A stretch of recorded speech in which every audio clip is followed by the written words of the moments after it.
Before we get into today's card, the free Discord is right at the top of the description, so make sure you join that now. And comment down below with your favorite pick from today's games, because I want to see who you're backing. We've been on a really nice run over the last couple of weeks, and right now I'm putting yesterday's results on screen one by one. We finished 3 wins and 2 losses. Not perfect, but still a positive day, still a solid day, and today I think the card is even cleaner. So let's get straight into it. First up, AZ Alkmaar against Shakhtar Donetsk. Over 1.5 goals. This one is all about the game state. The first leg already finished Shakhtar 3, AZ 0, so AZ have absolutely no choice now. They have to come out and chase.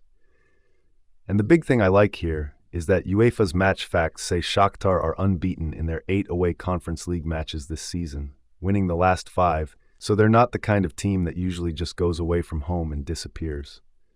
On top of that, one of the main preview models has this second leg finishing 3-1 to AZ on the night, which tells you the expectation is still for chances and goals. For me, over 1.5 here is not asking for fireworks.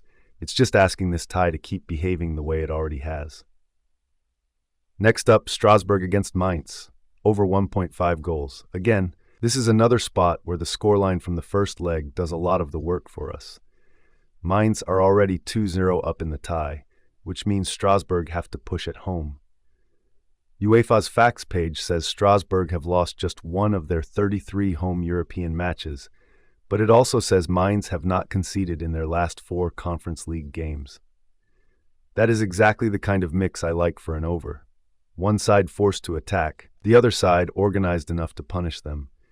Even the preview line leans that way, with Sportsmole calling it 1-1.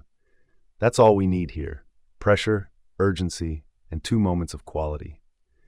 Now let's move to the strongest straight result on the slip for me: Flamengo to beat Independiente Medellín. This is the kind of pick where the setup is already doing the heavy lifting.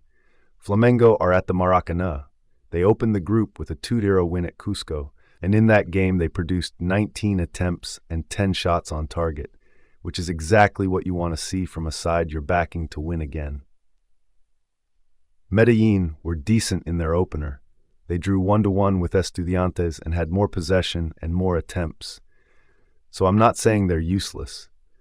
But Flamengo come into this game ahead on points, at home, and with the confidence of being the defending Libertadores champions from last season.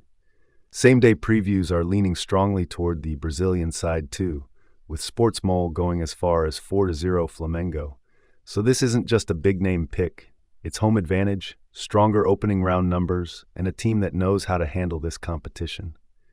Now for the one I'd call the sweat leg: Bragantino to win, and over 1.5 goals against Blooming. I'm going to keep this one real, because that's better for trust and better for the channel. Bragantino are under pressure here. They lost their opener 1-0 to Carabobo and sit on 0 points, while Blooming took a 1-1 draw with River Plate and already have something on the board in Group H. That means the urgency is all on Bragantino, and urgency at home is the main reason this builder makes sense. Sportsmole's preview says Bragantino need a swift response, and its scoreline model clusters around home win outcomes like 2-1 and 2-0, which is good for your builder. But it also has 1-0 as the single most likely scoreline, and that's why I'd call this the riskiest play on the card. So the logic is there: home pressure, better squad, must-win energy. But this one is less safe than the others because the win leg looks cleaner than the goals leg. Last one: Celta Vigo against Freiburg, over 1.5 goals. And honestly, this is another spot where the tie should naturally create the bet for us. Freiburg won the first leg 3-0, and ESPN's box score shows they were completely in control that night: 13 shot attempts to 4 and 7 shots on target to 0. But now the game flips to Vigo, and UEFA says Celta have won 4 of their 6 home Europa League matches this season, so they're not coming back to their own ground with no threat. Add to that the fact UEFA also notes Freiburg have scored 8 goals in their last 2 Europa League games, and suddenly you've got exactly the kind of match profile over bettors want. A home side that must attack, and an away side arriving full of confidence and goals. Sportsmole has it 2-1 Celta on the night, which again tells you the expectation is not for a dead flat second leg. 2 goals feels very live here, so that's the full card. This is not a slip built on fantasy. It's built on game state, pressure, home advantage, and low enough goal lines that the matches can take us there naturally. If you're backing any of these, let me know in the comments which leg you trust the most. And again, the free Discord is right at the top of the description. Let's see if we can keep the run going.